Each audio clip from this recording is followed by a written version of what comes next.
I don't think I've ever seen a camera settings video start out with a man eating baked beans.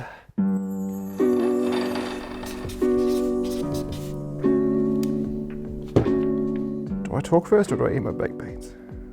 What if I get my baked beans on my shirt? I've been dabbling with medium format photography for a number of years now with varying and unpredictable results. I've been taking my exposed films into a local lab and getting things back that I can't quite understand what's going on. So when I saw that there was a community darkroom that had opened up just around the corner, shout out to Brunswick Community Darkroom, I thought what a really cool opportunity to get my hands on the process from sort of start to end. I'll add a bit of tension for the audience and they can see if I get baked beans on my shirt. So this video is a documentation of my process in learning analog photography, where I do everything from start to finish. Mostly so I can look back and make sure that the settings I had written on the film are actually what I had the camera and environment set to for consistency. But maybe it's entertaining and useful for other people as well that are getting into this and are struggling with some of the things that I'm struggling with. I want to test lens behavior of the 3 lenses that I have and tonality. So shooting those lenses at different shutter speeds to see how the tones are rendered on the negative and then how that translates to the print. Each scene I'm going to photograph will have this X-Rite color checker video card as a reference, and I'm going to shoot 3 rolls of film with 3 different lenses at different shutter speeds and the same aperture. And I want to see how the different EV values translate to different densities on the negative and then different print values on the print.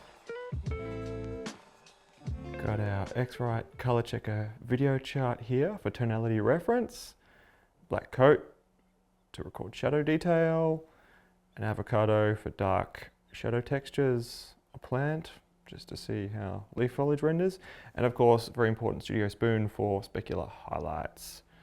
I've got my little Fuji X100V set to spot mode. You can see the little white square in the center, and I'm going to meter the second middle gray patch and set that at 0 EV. So what have I got? F11, 1/30th of a second, ISO 400 to match the Ilford HP5 400 speed. So that is our baseline.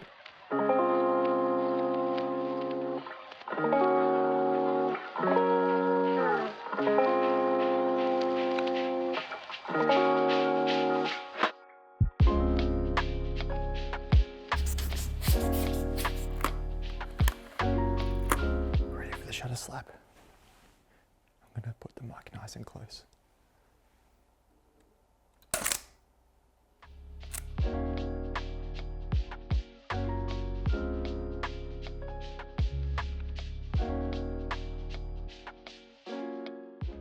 Last frame, frame 10, 0 EV, 1/30th of a second, out of the light.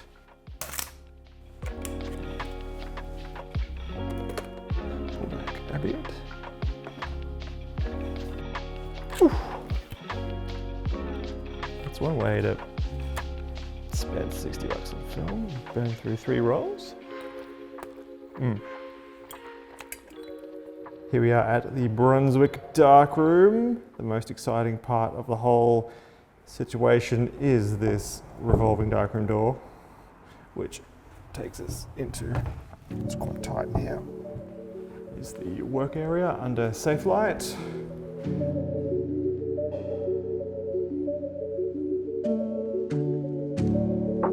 By and large, the results are what I was expecting, except for the 50mm lens, which seems to not show as much gradation across the tones as I would expect, certainly as what the other ones are doing, which makes me wonder if the lens shutter is not behaving as expected in terms of its timing. So a bit more investigation there, certainly needed.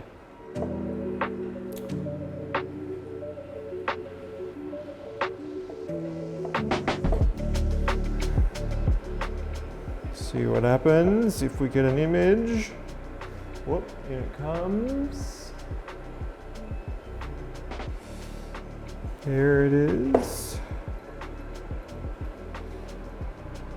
Into the next one, 15 seconds. Let's go. Into the fix. Go down there.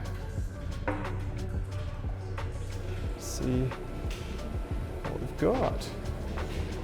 Interesting. Okay, okay.